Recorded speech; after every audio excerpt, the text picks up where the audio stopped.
I'd like to start my questions with Rosemary and ask her to relate to us, if you could, how the two of you got involved in the field of developmental disabilities, and if you could recount for us some of the early struggles that brought us where we are today. Well, it may surprise you, but we came in the back door. We had been involved first in work in prisons. I wrote my dissertation on social work in American women's prisons. This was in a German university, and they knew even less than I knew about it at that time.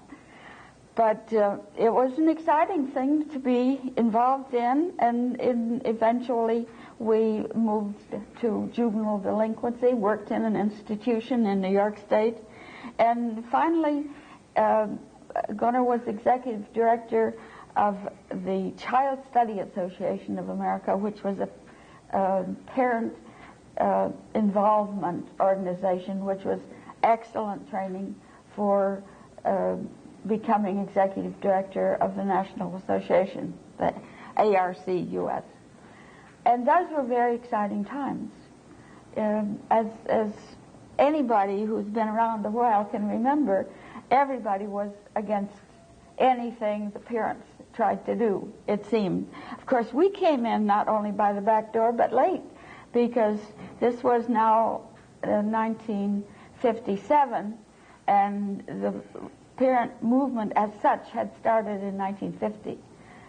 But I remember particularly how impressed I was at when I first began to work as a volunteer. I was called in to help answer some of the letters that were coming from all over the world. Already in 1957, 58, the ARC people were involved with what was happening in other countries. They wanted to know what was going on. And eventually, they were the ones who knew more than anybody else. They had to. I would like to make one little comment about our background in prison work and juvenile delinquents.